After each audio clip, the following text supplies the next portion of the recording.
Eu convido a igreja a abrir suas Bíblias, lá no livro de Gênesis, capítulo 11. Nós vamos ler um versículo e logo em seguida nós podemos sentar, tá bom? Gênesis capítulo 11, nós vamos ler o versículo 3.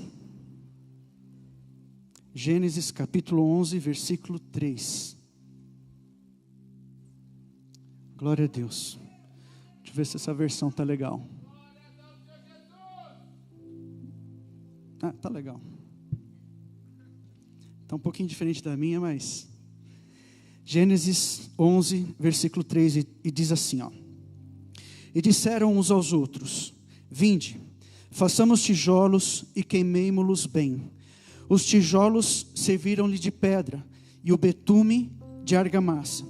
Tem uma outra versão que diz assim, ó. Os tijolos, eles foram usados em lugar das pedras, e o betume foi usado em lugar da argamassa. Amém? Podeis assentar. Glória a Deus.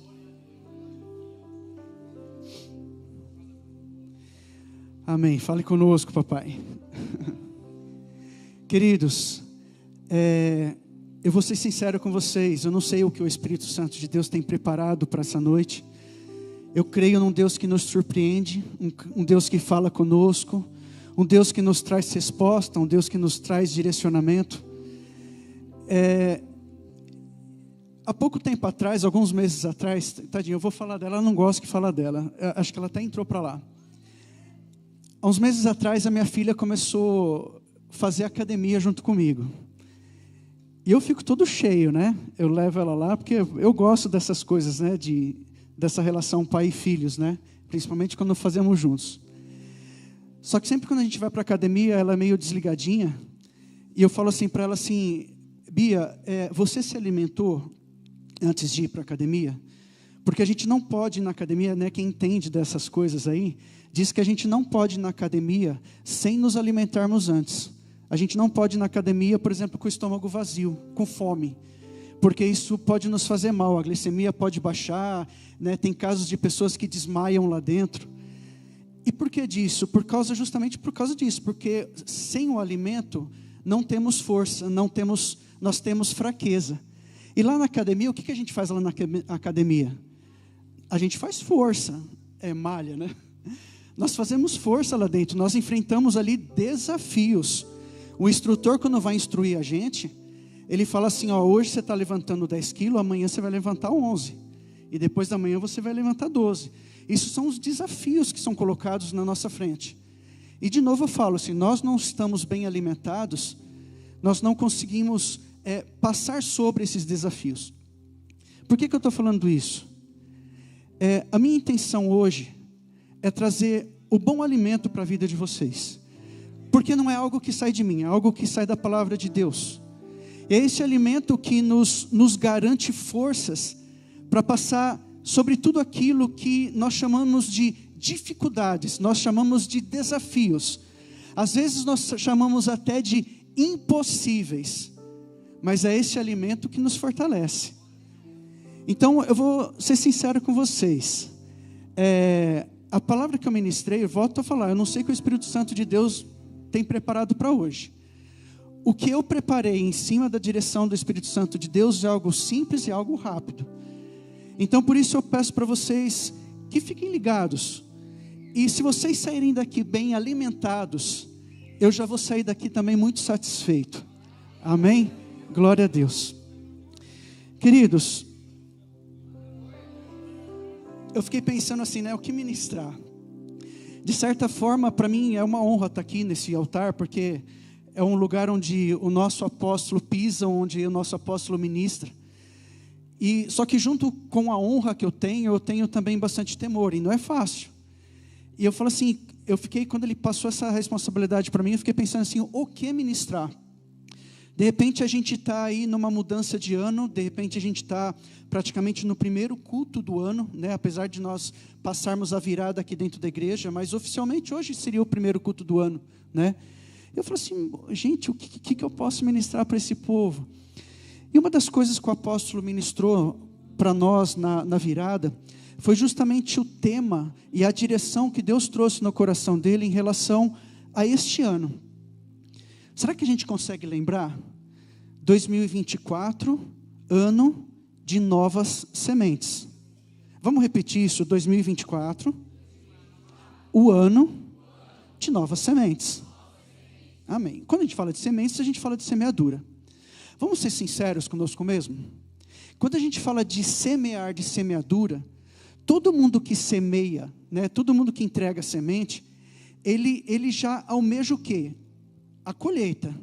Tá? Vamos ser sinceros, ninguém semeia por semear, ninguém entrega por entregar, tá bom? Até as sementes que a gente entrega nesse altar, vamos ser sinceros com isso.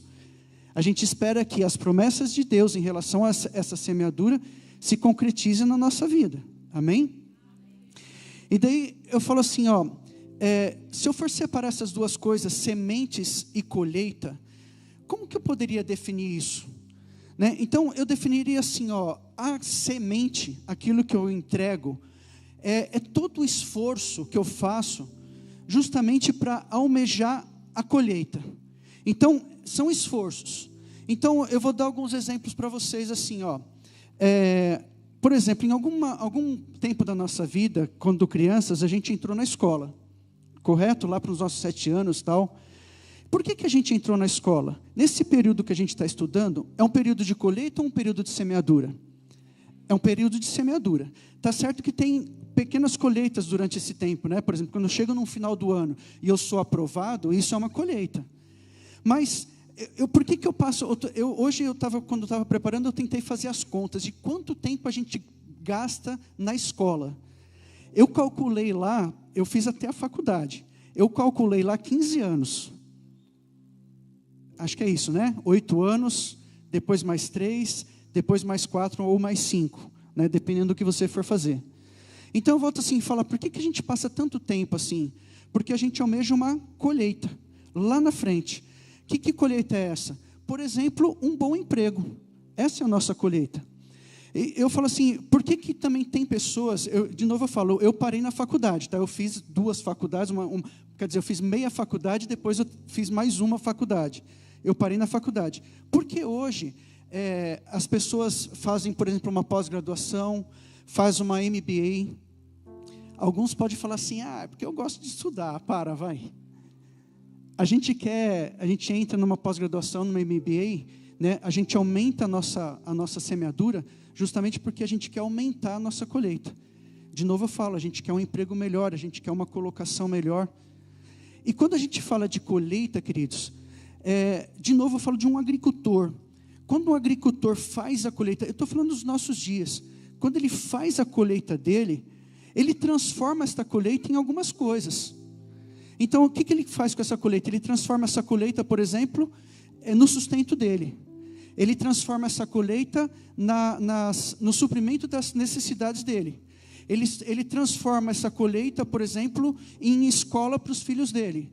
Ele transforma essa colheita, por exemplo, comprando bens para a vida dele. Ele transforma essa colheita aumentando a estrutura dele. Tudo bem? Eu acho que eu estou falando coisas normais da nossa vida. Então eu falo assim, por isso que nós semeamos para gerar uma colheita. E eu vou trocar a palavra semeadura por esforço e vou trocar a palavra colheita por estrutura. Por que eu estou falando disso?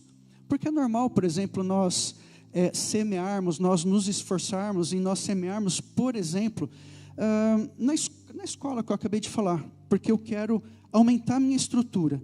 Eu semeio também, por exemplo, no meu casamento. Por quê? Porque eu quero gerar uma estrutura familiar boa. Eu semeio também, por exemplo, na educação dos meus filhos. Por que eu semeio? Porque eu quero gerar nele uma estrutura de, por exemplo, um bom caráter e uma pessoa culta. É normal isso. Eu semeio, por exemplo, dos bens da minha vida, né, de adquirir bens, por quê? Porque eu quero montar uma estrutura, por exemplo, para a minha velhice. Eu quero montar, por exemplo, uma estrutura para quando eu não estiver mais aqui, eu passar uma boa estrutura para os meus filhos. Tudo bem? Acho que a gente está conseguindo entender. Só que, queridos, qual o problema de tudo isso? O problema de tudo isso é quando eu e principalmente nós cristãos, quando eu tiro Deus do meio dessa história. Eu falo isso, queridos, porque nesse versículo que nós lemos, se alguém teve a curiosidade de alguns versículos anteriores ou depois, ou ver o título desse texto, está falando justamente da Torre de Babel, que é algo conhecido para nós. E eu falo assim, estrutura por estrutura tão somente, ela corre o risco de desabar, ela corre o risco de ruir. Por isso que casamentos acabam, por isso que filhos se perdem, por isso que pessoas perdem seus empregos, perdem as suas empresas. Eu falo assim, recentemente a gente viu a história, por exemplo, das lojas americanas, que era um império, as ações mais valiosas que tinha no varejo. E o que aconteceu com ela? Algo que ninguém esperava, ruiu. Não sei nem se está em concordar, tem em processo de falência, sei lá, mas o negócio está feio. Agora eu falo assim, a gente precisa tomar esse cuidado, justamente como cristãos, para as nossas vidas. Eu estou falando aqui, quando eu falo da Torre de Babel, e a gente lembrando da história dessa torre, a gente lembra que foi um povo, né, e a gente está falando do povo de Deus, eles tomam uma decisão.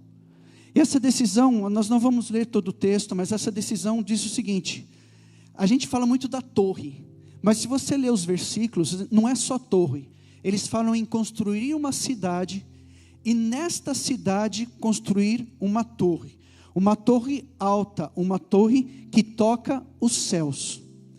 Só que nesse processo aqui, houve uma grande semeadura, justamente almejando a colheita, ou seja, houve um grande esforço, almejando uma estrutura. Que grande colheita, que grande semeadura foi essa que eles fizeram? Por exemplo, vamos usar nossa imaginação aqui. Às vezes, esse texto é um texto muito curto, e às vezes a gente pensa que o negócio aconteceu assim. Mas para eles construírem uma cidade e uma torre, houve, por exemplo, uma semeadura, um esforço intelectual de alguém. Alguém deve ter lá feito um projeto, que não deve ser fácil, eu volto a falar, é construir uma cidade e uma torre muito alta. Então alguém teve que fazer um esforço lá de construir um projeto. Então houve um tempo de semeadura. Alguém também teve que ir lá, a Bíblia também não fala que teve líderes nesse processo, mas eu imagino que teve, porque conseguiram mover um povo inteiro para gerar essa cidade e essa torre. Então teve esforço também da parte de alguém ou de alguns, justamente para trabalhar na cabeça das pessoas, para que elas abraçassem esse projeto. Eu também imagino, queridos, que também houve um baita de um esforço financeiro, para adquirir os materiais, para adquirir tudo para que fosse feito aquela cidade. Eu penso também que houve um grande esforço, uma grande semeadura. Agora eu volto para o versículo que nós lemos, justamente para eles construírem os tijolos, justamente para levantar essa cidade, levantar essa torre. E queridos, presta atenção, essa torre ruiu. Sabe por que essa torre ruiu? Porque isso não fazia parte do projeto de Deus, isso não fazia parte do direcionamento de Deus. Presta atenção, eu tenho como base na Bíblia, que tudo que é colocado na Bíblia, há algum motivo, e há algum porquê, e há alguma revelação. Quando a gente fala da Bíblia, que é a palavra de Deus, que é a voz de Deus, Deus não solta nada se não tiver alguma validade. E nesse texto que nós lemos, o que fala nesse texto que nós lemos? Façamos tijolos, queimemo-los bem, e nós usaremos os tijolos nos lugares das pedras. Queridos, naquele tempo, as construções eram feitas por pedras. Nesse contexto, eles tomam a decisão de usarem tijolos em lugares das pedras. Quando eu falo, queridos, que nada é por um acaso na Bíblia, vamos pensar um pouquinho comigo aqui. Quando a gente fala de tijolos, quem que faz os tijolos? Eu ouvi aqui, de longe aqui. o homem. Quando a gente fala de tijolos, a gente está falando de obras humanas. Só que quando a gente fala de pedras, quem que faz a pedra? É uma obra divina. É uma obra de Deus. Nesse texto eles falam o seguinte: deixemos a pedra de lado e usemos os tijolos e façamos os tijolos. Queridos, por trás dessa decisão há o seguinte: deixemos o mover de Deus de lado e façamos o nosso próprio mover humano. Queridos, a Torre de Babel, ela aconteceu em momentos após o dilúvio, o fim do dilúvio. E quando o dilúvio acabou, a gente está falando ali da Arca de Noé, né? A gente teve recentemente uma encenação aqui, né? Muito bacana, muito legal, né? Muito marcante. Terminando o dilúvio, Deus dá uma direção para Noé, e essa direção serviria para o povo que seria gerado através da vida de Noé, através da família dele. E a direção, qual que foi a direção? Vamos lembrar? Deus falou assim para Noé: Noé, sede fecundos, se espalhem na terra, povoem esta terra e dominem sobre esta terra. Eu vou repetir, sejam fecundos, ou seja, gerem filhos, gerem posteridade, se espalhem na terra. E o que eu falei mais? E povoem essa terra e dominem essa terra. Nessa direção, queridos, existia alguma coisa no sentido de falar assim: olha, construa uma cidade e levante uma torre. Tinha disso? Não tinha.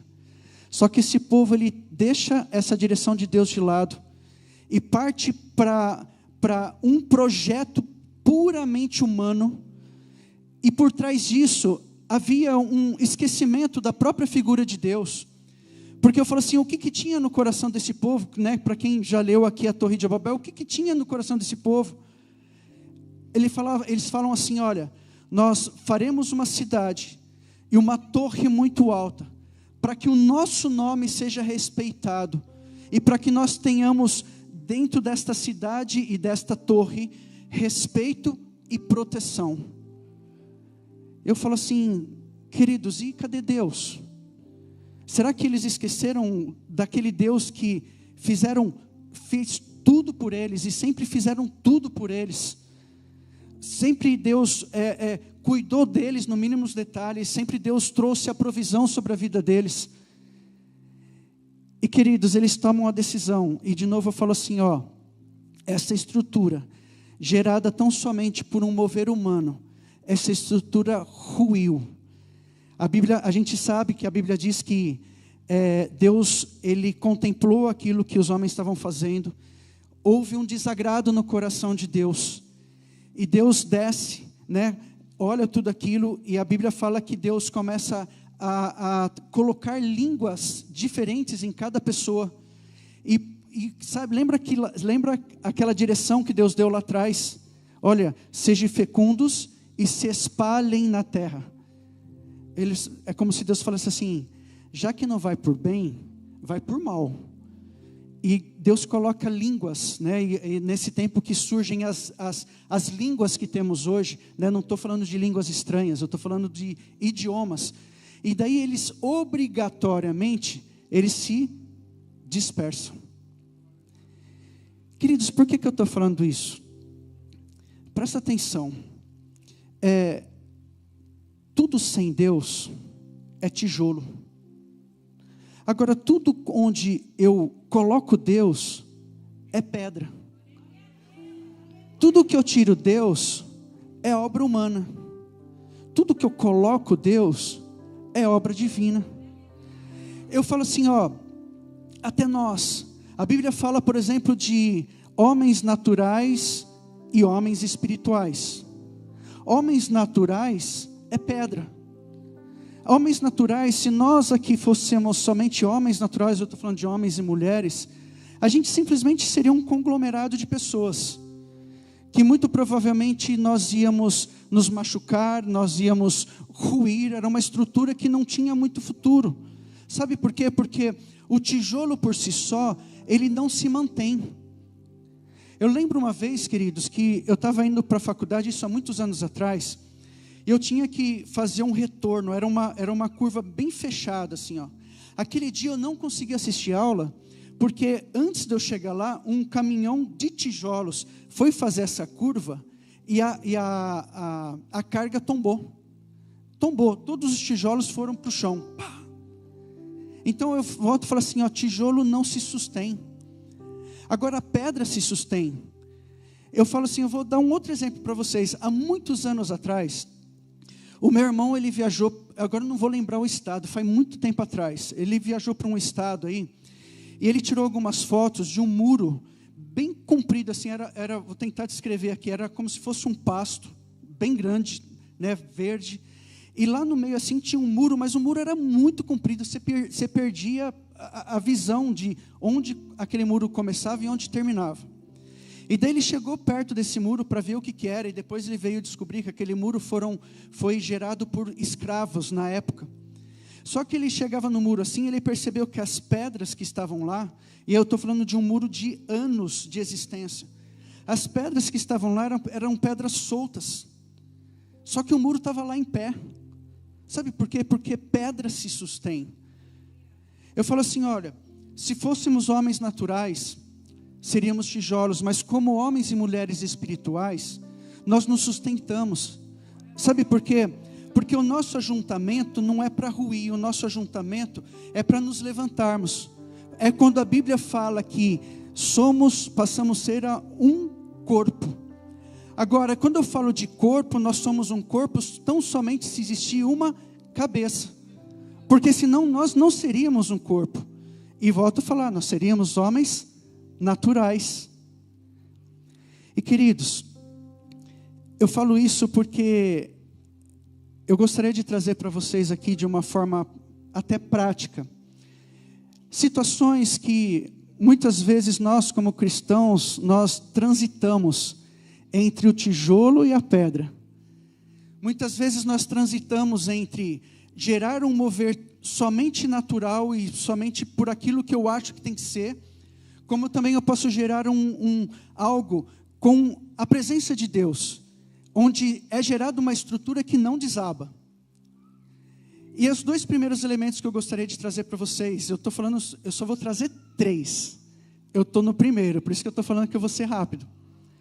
Os dois primeiros elementos é a fé versus a capacitação natural. Queridos, eu não estou desmerecendo a capacitação natural ou a capacitação humana, porque nós devemos buscar a nossa capacitação natural. Nós devemos estudar, nós devemos ler bons livros. Eu não estou falando mal contra isso. O único problema é quando nós nos baseamos tão somente na nossa capacitação natural.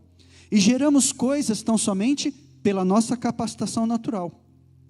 E quando eu foco somente na capacitação natural, isso traz como consequência 2 caminhos. E esses 2 caminhos são prejudiciais, e é interessante que esses 2 caminhos são totalmente opostos.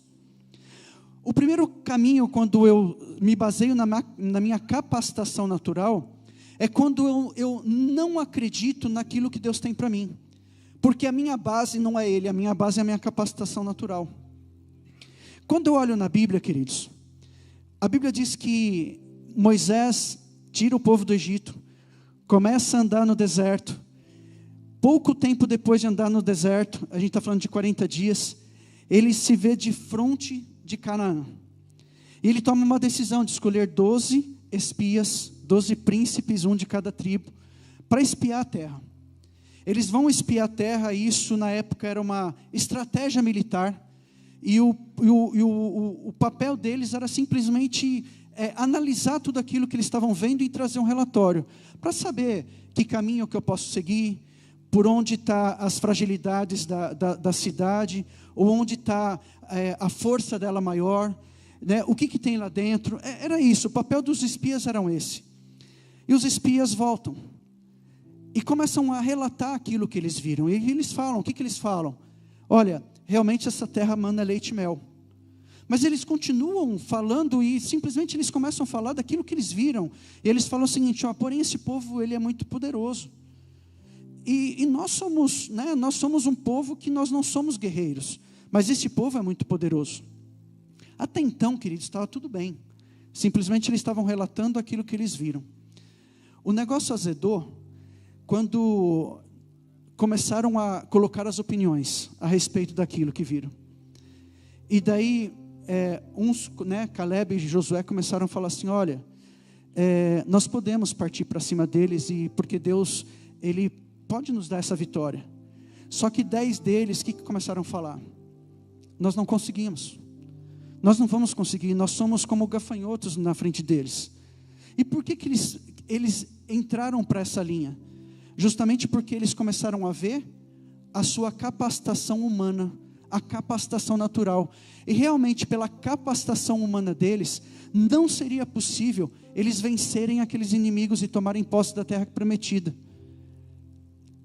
Tiraram Deus do meio da história. Só que daí, queridos, 40 anos depois, vem Josué, mesma situação, fica de frente da terra prometida, Canaã, primeira cidade, Jericó. O que Josué faz? Manda agora 2 espias, muitos não deu certo, vão mandar só 2, manda 2. Esses 2 espias voltam e começam a relatar aquilo que eles viram, e praticamente eles viram a mesma coisa. Eles falaram assim, olha, realmente essa terra é boa, essa terra mana leite e mel, porém, faz parte do relatório, porém, essa terra é murada, os muros são altos, essa cidade é poderosa, existem soldados andando sobre os muros, as portas são cerradas. Só que eles param. Só que nesse momento Josué, o que ele faz? Ele trava esse contexto. É como se ele falasse assim, não quero saber de opinião de ninguém. E o que Josué faz logo em seguida? Ele vai até Deus, em oração e jejum, e fala assim para Deus assim, ó, Deus, e aí? O que eu faço? Sabe o que aconteceu logo após isso? Deus começa a dar o direcionamento, Deus começa a dar as estratégias, e Deus fala assim para eles? Fala assim, olha, 7 dias, 7 voltas, no último dia 7 voltas, na última volta toque a trombeta e gritem. Essa foi a estratégia. Queridos, o que aconteceu ali? A gente sabe, né? Deus deu a vitória para aquele povo, né? Deus deu a terra, os muros ruíram e eles tomaram posse de tudo aquilo.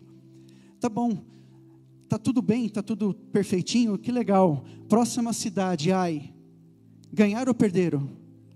Por que perderam?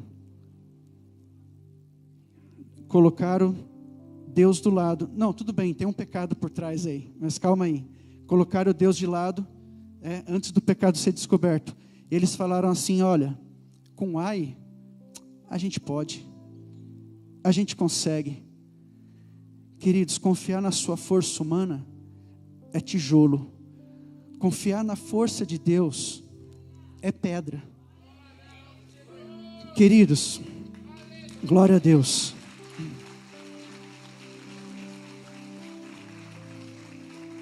Glória a Deus. E queridos, uma grande prática que a gente precisa ter na nossa vida. Eu falo assim, é algo tão simples, mas eu falo assim, é bom a todo momento a gente estar tocando nesse assunto. Que eu falo assim, ó, quando eu falo que eu quero viver o mover de Deus, eu preciso conhecer a vontade dEle. E a vontade dEle nada mais está do que expressa nesse livro que nós temos aqui na nossa frente. Então assim, ó, eu preciso me aprofundar nesse livro, eu preciso meditar nesse livro, eu preciso ler esse livro. Queridos, quando a gente fala de capacitação natural, não é errado você ler bons livros, mas tão somente ler bons livros e não ler a Bíblia, ler bons livros é tijolo, mas ler a Bíblia é pedra. Sabe por quê? Eu falo assim, eu estava lembrando, por exemplo, naquela ocasião, quando Neemias foi reconstruir os muros. Existia um grande desafio na frente dele, correto? Neemias era um copeiro, que capacitação que ele tinha para gerar um projeto civil, para construir uma cidade, levantar os muros, levantar o templo, que capacitação que ele tinha? Mas o que ele fez quando o rei chegou para ele e falou assim: por que você está triste e o que você quer? Ele falou assim: espera um pouquinho, já volto. Foi lá e foi orar a Deus. Ele falou assim: Deus, o que eu faço? E Deus começou a dar a direção para ele. Ele consegue mover um povo, ele consegue até mover reis perto deles, para doar algumas coisas. Só que a Bíblia fala o seguinte: quando eles começam a construir o templo, ou reconstruir os muros, tem um versículo lá que fala o seguinte, numa mão estava a enxada, e na outra mão estava a espada. Quando a gente fala numa mão estava a enxada, era a capacitação natural deles, de fazer a construção. Só que quando a Bíblia fala assim, na outra mão estava a espada, na outra mão estava a espada. E eu falo assim, quando eu volto a falar assim, eu não sou contra a capacitação natural, não sou de forma alguma, porque eu também busco capacitações, eu também leio, eu também busco conhecimento. Só que, queridos, tirar Deus do meio dessa história, tirar a palavra de Deus no meio dessa história. E sabe por que eu falo de direcionamento? Eu vou falar uma coisa para vocês. Tem decisões e comportamentos que eu não preciso ficar perguntando para Deus se é ou não é, porque a própria palavra de Deus diz. Queridos, presta atenção, quando eu leio a palavra de Deus, eu começo a conhecer a vontade de Deus para a minha vida, e essa vontade de Deus começa a me dirigir. Presta atenção, quando Daniel foi levado de cativo na Babilônia, e ele começa a tomar algumas decisões, de repente ele olha para a comida e ele sabe, essa comida é consagrada a ídolos, não vou comer. Ele toma essa decisão. Foi Deus que chegou para ele e falou assim: ei Daniel, você não deve comer essa comida. Foi Deus que fez isso com ele? Não foi. Ele tomou essa decisão, ele não foi perguntar para Deus se devia ou não devia. Quando ele toma a decisão de continuar orando a Deus diante de uma lei que proibia as pessoas orarem e clamarem a outros deuses, foi Deus que chegou para ele e falou assim: e aí Daniel, o que você vai fazer? Foi Deus que colocou ele em xeque. Ele tomou a decisão. Queridos, quando eu estou embasado na Bíblia, eu falo assim, por que tem muitos crentes perdidos? Porque muitos crentes não leem a palavra de Deus, não meditam na palavra de Deus. Então eu vou repetir uma coisa. A Bíblia diz, vou falar uma coisa aqui. A Bíblia diz o seguinte, que a fé vem do ouvir, e ouvir a palavra de Deus. Então eu falo assim, fé é pedra, mas puramente capacitação natural é tijolo. Segundo, mais 2 elementos para vocês: arrependimento versus iniquidade. A gente sabe o que é iniquidade.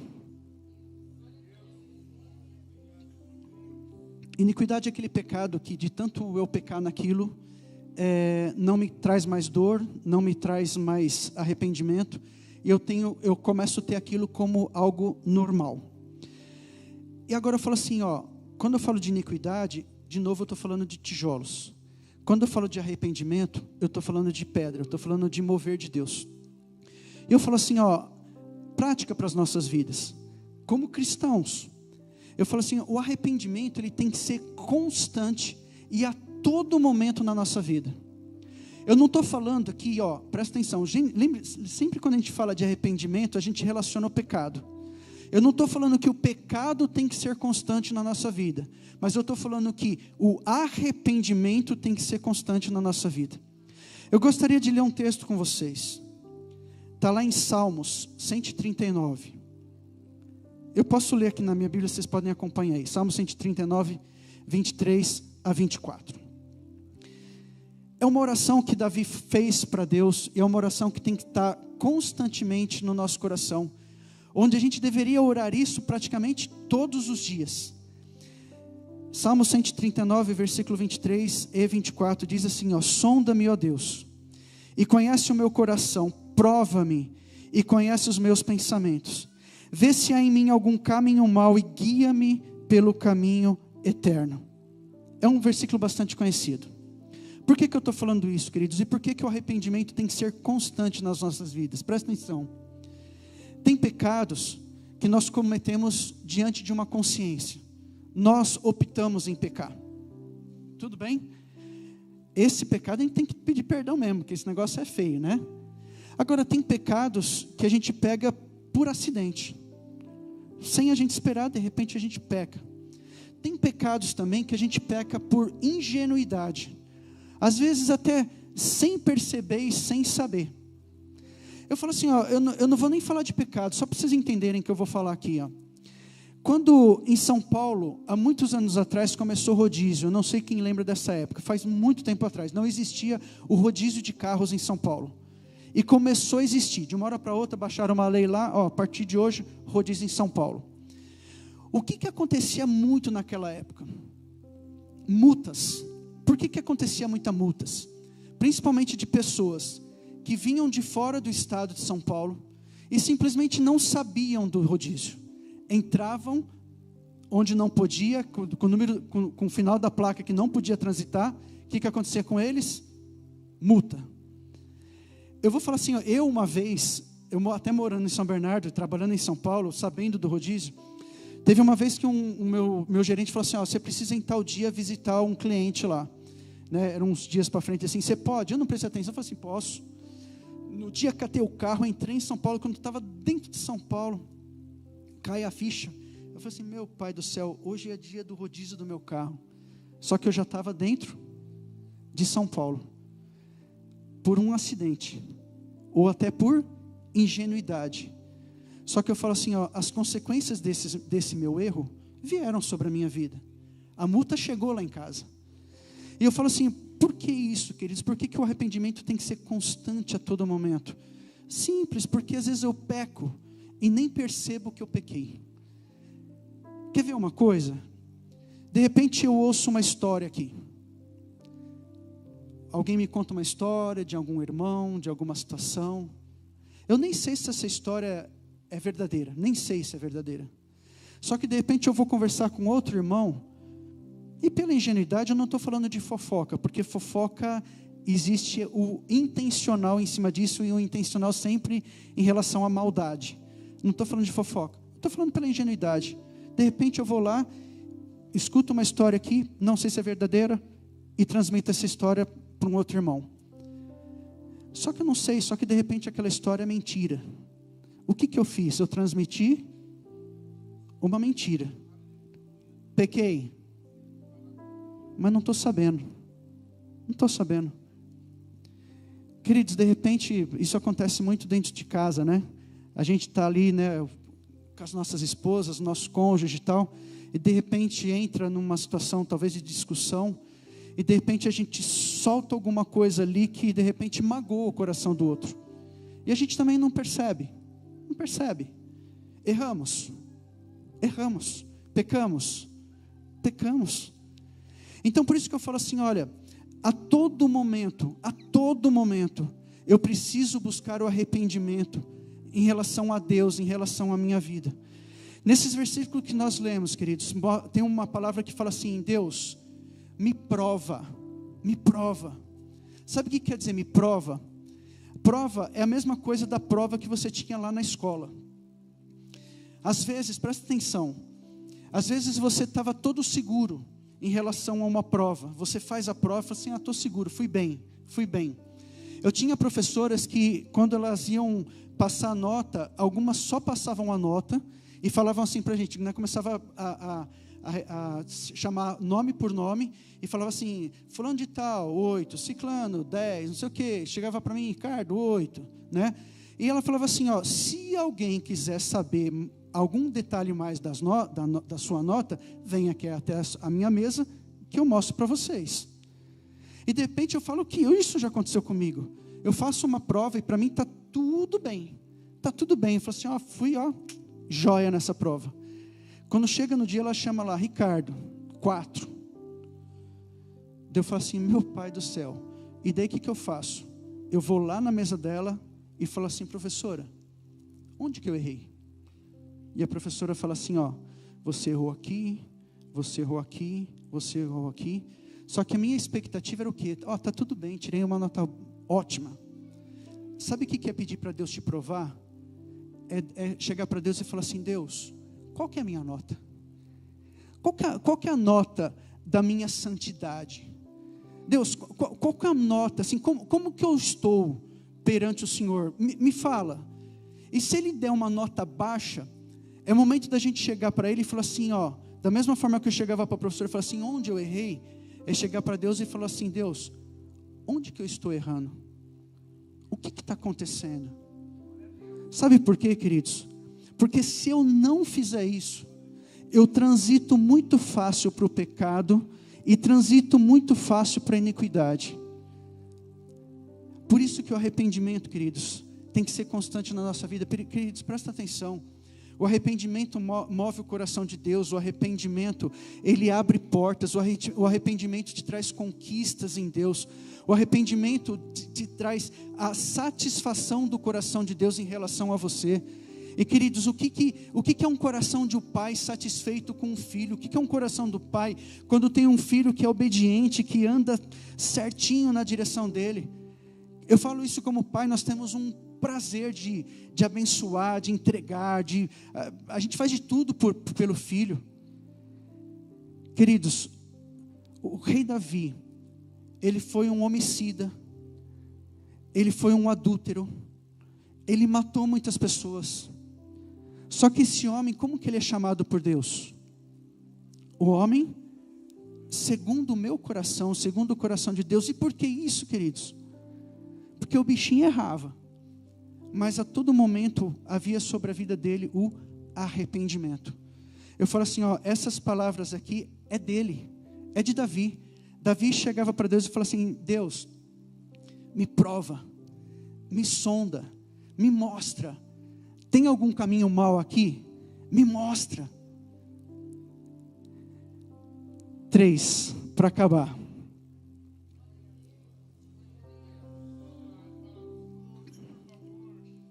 Vida genuína versus aparência. Quando eu falo somente de aparências, queridos, ela por si só, eu estou falando de pedras. Perdão, estou falando de tijolos. E quando eu estou falando de vida genuína como um cristão, eu estou falando de pedras. Eu estou falando do mover de Deus sobre a minha vida. Presta atenção também no que eu vou falar. Será que a gente precisa tirar o valor da aparência na vida de um cristão? Eu mesmo vou responder não. A gente precisa dar valor para isso, para aparência. Mas calma que eu vou chegar lá. Por que eu estou falando isso? Porque eu falo assim, ó, nós como cristãos, a aparência faz parte do nosso testemunho. Eu falo assim, ó, por onde eu for, as pessoas têm que ver em mim, até pela aparência. E quando eu falo aparência, não é só aquilo que eles veem, é aquilo que eles veem, tanto na minha aparência como nos meus atos, tá bom? Então eu preciso me mostrar como um cristão. Vocês estão entendendo? Vocês concordam comigo? Amém? Eu falo assim, ó, é por isso, por exemplo, que a gente fala tanto de roupa para um cristão, né? Eu falo assim, ó, não cabe, né, ir para cima e para baixo, né, mulheres aí com roupa curta, com roupa decotada, tal. Eu lembro uma vez que, né, um discurso que a gente ouve muito, às vezes a gente vai corrigir alguém e a pessoa, nesse ponto, a pessoa olha para nós e fala assim: eu não estou aqui para agradar homens, eu estou aqui para agradar a Deus, porque Deus não vê a aparência, Deus vê o coração. E quando aponta aqui assim, o coração tem um baita de um decote, metade do negócio para fora, né? Eu falo assim, queridos, não, eu preciso me preocupar com a minha aparência. Eu preciso me preocupar com a minha aparência. Por onde eu for, tem um versículo na Bíblia que diz o seguinte, ó: fugir da aparência do mal. Fugir daquilo que aparenta ser mal. Às vezes a gente tem esse versículo tão somente relacionado ao pecado. Fuja do pecado, tal. Só que, queridos, aqui esse versículo está dizendo o seguinte: fuja daquilo que a aparência é má. Por que eu estou dizendo isso? Eu acho que eu já falei isso aqui, eu já dei esse testemunho meu uma vez aqui nessa igreja. Se você lembrar, me perdoa, mas eu vou repetir. Na verdade não é um testemunho meu, é um testemunho de um amigo meu. Ele diz o seguinte, que Ele era um vendedor, andava na rua o tempo todo, e naquele dia estava muito calor. E num determinado momento ele viu um botequinho assim na rua. Daí ele falou assim: eu vou parar um carro e vou tomar uma água. E entrou lá no balcão, e a intenção dele era pedir uma água. Só que quando ele olhou, tinha tubaína. Eu gosto muito de tubaína, né? Eu gosto. Daí ele olhou assim geladinho e falou assim: eu quero uma tubaína. Ele estava fazendo alguma coisa de errado? Nada de errado. Daí o cara colocou a tubaína no balcão, ele abriu, colocou o copo e estava tomando. De repente ele olha para aquela tubaína e percebe que a garrafa é a mesma garrafa, a gente sabe, né? É a mesma garrafa da cerveja. E ele olha para o copo e o líquido que está ali dentro é muito parecido com uma cerveja. De novo, ele estava fazendo alguma coisa de errado? Não. Só que eu falo assim: queridos, presta atenção, a gente precisa se preocupar com o nosso irmão. Por isso que a gente precisa também se preocupar com a nossa aparência, com as nossas ações e atitudes. Para terminar, tudo isso estava acontecendo no bairro da igreja. E daí na hora ele falou assim: meu pai do céu, se me passa um irmão aqui atrás e olha aqui para dentro, vai falar assim: e ele era diácono, vi o diácono fulano de tal tomando uma cerveja no bar. E começa a espalhar para todo mundo. Caronas. É legal um homem casado, ficar dando carona para mocinhas e sem a minha esposa junto? Não é legal. Então, eu posso até falar assim: eu me garanto, tá bom? Eu até falo assim, eu tenho alguns meios de defesa nessa história, né? Eu até falo assim, até por consentimento da minha esposa, eu já levei senhoras, por exemplo, da igreja, para suas casas, dando carona, sem ela, mas com consentimento dela. Sabe o que eu faço nessas horas? Eu boto no banco de trás. Sabe por quê? Porque eu falo assim, se eu boto no banco da frente, de repente eu chego na porta da casa da irmã, e por um acaso os vizinhos olham e falam assim: que essa mulher aí está chegando com outro homem que não é o marido dela? De novo eu falo: estou fazendo alguma coisa de errado? Nada. Mas aquilo aparenta ser mal. Então eu falo isso, queridos, porque a aparência na vida de um cristão é importante. Agora, por que eu estou falando da aparência versus a vida genuína? Porque a aparência por si só é tijolo. E ela rui, ela desaba. Por isso que muitas vezes acontece até dentro da igreja situações de escândalos. Porque são pessoas que prezam pela aparência, mas não prezam por aquilo que está aqui dentro. A vida genuína.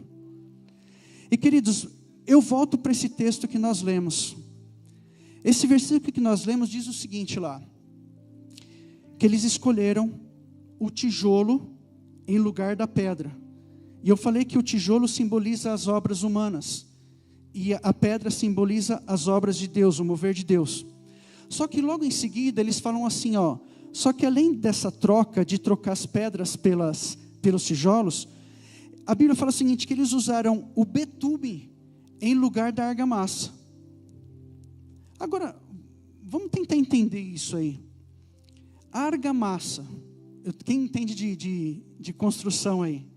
A argamassa é obra de Deus ou é obra do homem? A argamassa é obra do homem. E o betume? É obra de Deus.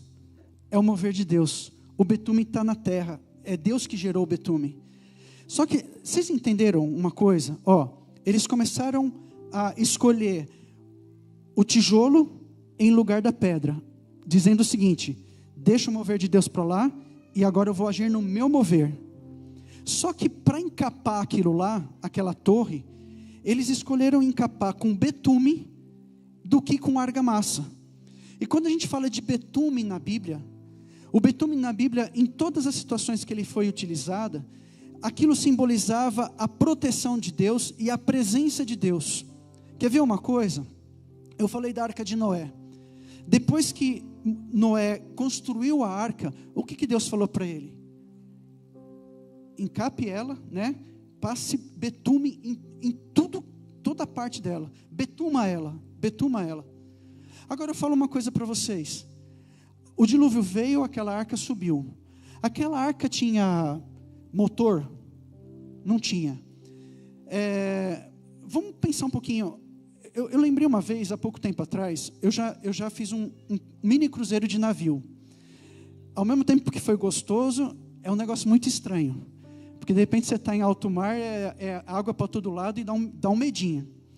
Daí esses tempos agora, uma pessoa que trabalhava comigo contou uma experiência de uma outra pessoa, né, que foi fazer um cruzeiro e deu uma baita de uma tempestade. Ele sentiu, pelo menos eu não passei por isso, ele sentiu um navio balançando.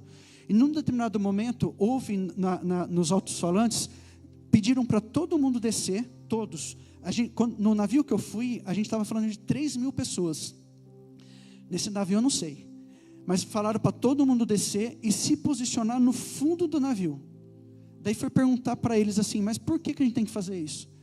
Para contrabalancear o navio, porque ele está balançando demais. Eu estou falando de um navio com tecnologias novas, eu não estou falando da Arca de Noé. Ou seja, um navio ele estava prestes a afundar. A experiência dessa pessoa falou assim, olha, eu tive o sentimento de morte. Tudo bem, graças a Deus passou. Agora eu falo assim, imagina uma arca, com animais andando lá dentro, uma hora, sei lá, é minha imaginação, eu vejo os elefantes indo para um lado e ela envergando para um lado. De repente vai para o outro, enverga para o outro. Agora eu pergunto para vocês, queridos, uma arca que não tinha motor, talvez não tinha estabilidade. Eu falo assim, quem sustentou essa arca o tempo todo para ela se manter ali A gente sabe, foi Deus. Então eu falo assim, o betume tem essa representação.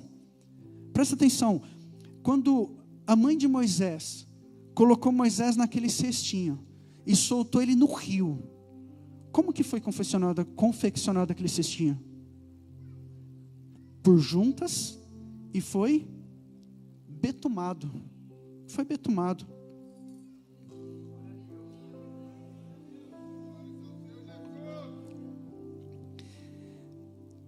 Queridos, por que eu estou falando tudo isso?